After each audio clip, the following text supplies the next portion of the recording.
y la niña y sus efectos en las contingencias ambientales. Adelante, doctor Jaramillo. Tiene 15 minutos para su plática. Bueno, muchas gracias.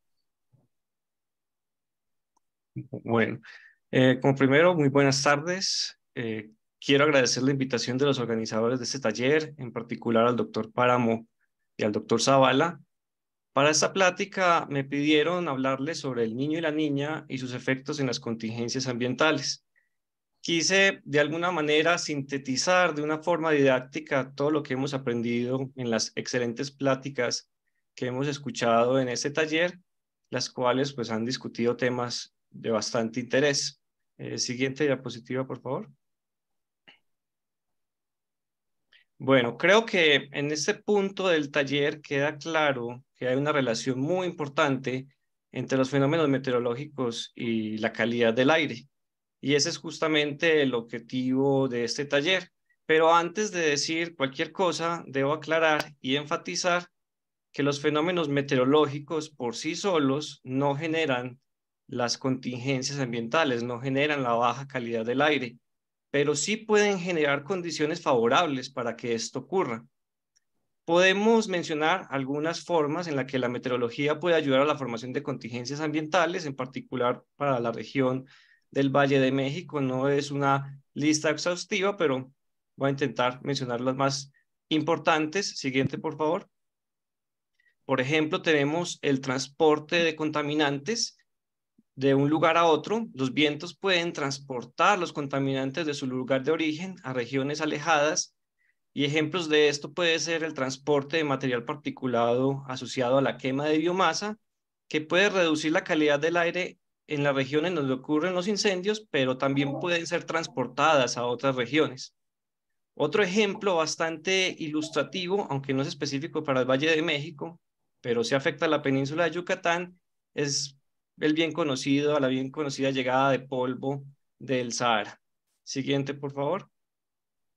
Otro aspecto en el que la meteorología puede ayudar a las contingencias ambientales es a través del perfil termodinámico de la atmósfera.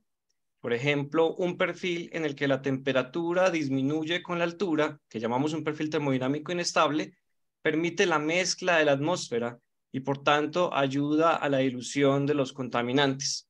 Siguiente, por favor.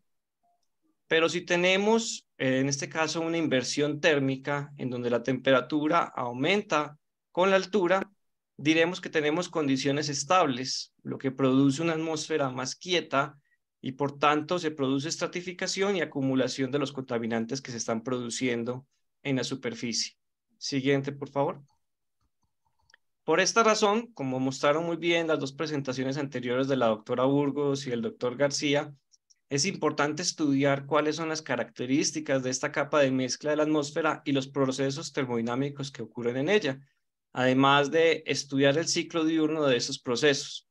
Esto es muy importante para entender las condiciones que favorecen la concentración de contaminantes y también muy importante saber en qué momento esas inversiones se rompen y permiten la mezcla de la atmósfera. Siguiente diapositiva. Bueno, ahora hablando de un fenómeno sinóptico muy relevante para esta plática son los frentes fríos. Los frentes fríos corresponden a esas masas de aire frío que entran a México y que son bastante conocidos porque generan los eventos conocidos como nortes en el Golfo de México. Sin embargo, estas masas de aire frío pueden entrar al interior del país y tienen diferentes consecuencias para la calidad del aire. De hecho, estos frentes fríos juegan en distintas direcciones en este asunto, ya que, por ejemplo, siguiente diapositiva, pueden generar inversiones térmicas que favorecen la acumulación de contaminantes y siguiente diapositiva, pero también pueden generar vientos intensos que pueden producir tolvaneras aquí en el Valle de México y paradójicamente los vientos pueden jugar también en dirección contraria. Los vientos pueden ayudar a limpiar el valle transportando los contaminantes fuera de este. Además, pues los frentes fríos también están asociados a eventos de precipitación, los cuales podríamos decir que de alguna forma limpian la atmósfera de este material suspendido y bueno, por lo tanto los frentes fríos pues juegan en ambas direcciones y su estudio debe hacerse prácticamente caso por caso. Siguiente, por favor. Otro fenómeno sinóptico bastante importante que ya he mencionado es la aparición de sistemas anticiclónicos en niveles medios de la atmósfera. Estos se caracterizan por vientos muy moderados y subsidencia del aire.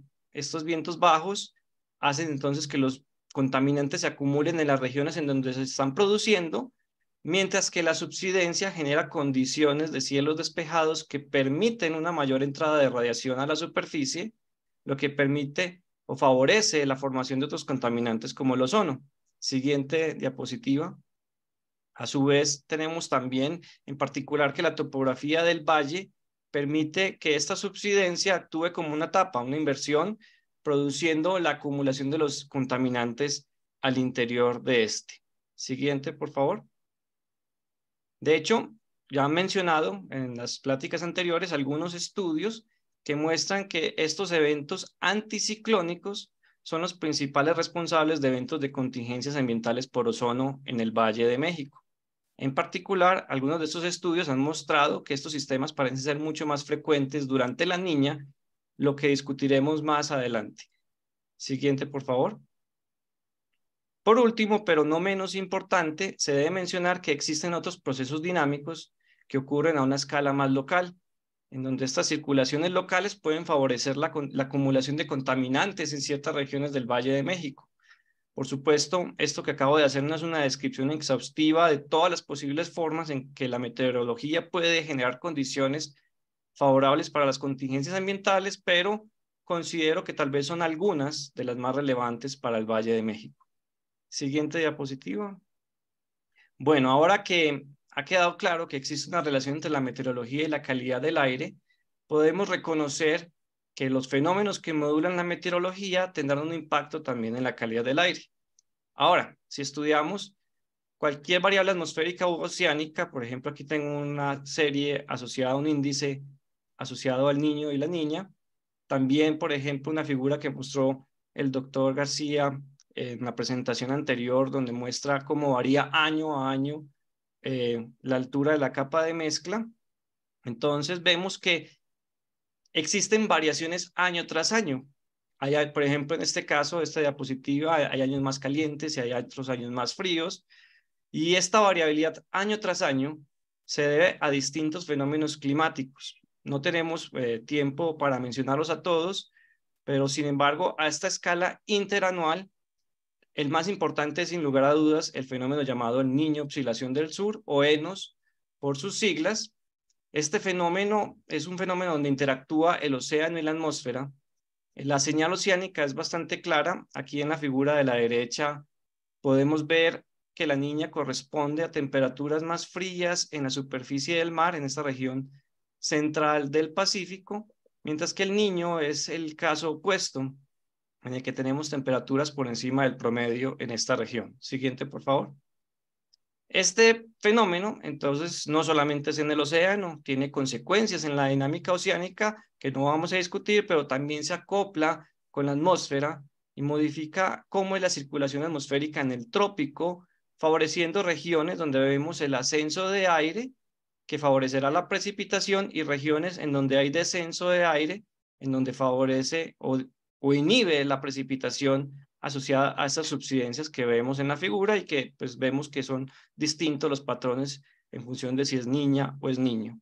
Siguiente diapositiva. Sin embargo, entonces, pues una pregunta muy válida en este punto es cómo esto que está ocurriendo en el trópico profundo puede afectar a México. Y para poder responder de forma muy general esta pregunta, tenemos que comprender cómo es la circulación general de la atmósfera a una escala planetaria. Siguiente, por favor. De manera general, la atmósfera transporta energía de los trópicos a los polos a través de un sistema de celdas atmosféricas, de las cuales la que está aquí en el centro, en el trópico, se conoce como celda de Hadley. Y en esta celda, pues vemos que tenemos regiones en donde el aire asciende. Siguiente, por favor. Y en esas regiones de ascenso, pues vamos a tener más nubosidad y más precipitación. Siguiente, por favor. Pero tenemos también regiones en donde el aire desciende, y en esas regiones en donde hay descenso, pues el aire es más seco, hay menos precipitación. Siguiente, por favor. Y no es extraño que estas regiones o que las regiones más secas del planeta pues están justamente asociadas a estas regiones de descenso de la celda. De hecho, notemos que México se encuentra muy afectada por esa zona de descenso de la celda de Hadley, lo que explica las Quedan 5 condiciones minutos. áridas y semiáridas que dominan el norte y el centro del país. El niño y la niña pues también afectan la celda de Hadley, generando cambios en la intensidad de esa circulación y por lo tanto modifican las condiciones meteorológicas de México. Asociado a estas celdas existe la corriente de chorro, siguiente por favor, en latitudes medias, que es justamente la responsable de la formación de frentes fríos que entran a México. Siguiente diapositiva. Entonces, debido a que la celda de Hadley es modificada por el niño y la niña, estas corrientes de latitudes medias que vemos en la figura cambian su configuración. Por ejemplo, aquí durante el niño, el chorro se localiza más en la región norte de México y se producen, por lo tanto, mayor entrada de frentes fríos al territorio mexicano, aumentando la precipitación durante el invierno. Siguiente, por favor. Siguiente. Justamente en esa temporada seca, que es la que nos interesa, se generan condiciones más húmedas en el norte de México y además tendríamos las consecuencias asociadas a una mayor entrada de frentes fríos en la calidad del aire. Además, como mencionó la doctora Paulina, podría existir una relación con el fenómeno de los Se apagó su bloqueos micrófono, atmosféricos. doctor Jaramillo. ¿Sí? ¿Se escucha? Se escucha bien. Sí, te escuchamos. Adelante. Ok. Bueno, ¿sí se escucha o no se escucha? Me dicen que no se escucha. Sí, se Se escucha. Ahora ya. Ok. Bueno, entonces siguiente, por favor. Sí, te estamos escuchando muy bien. Muchas gracias. Siguiente, por favor. Para el caso de la niña vemos entonces que aquí esta corriente del chorro se desplaza, Adelante.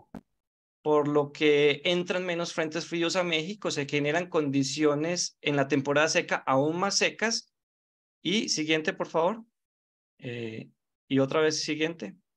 En esta figura entonces vemos que se generan condiciones mucho más secas en la temporada seca, valga la redundancia, en la región norte y centro de México. Eso es asociado pues a la menor llegada de frentes fríos y menos precipitación de invierno. Y además, como ya había mencionado, algunos estudios sugieren que se generan condiciones más favorables para la formación de sistemas anticiclónicos. Siguiente, por favor.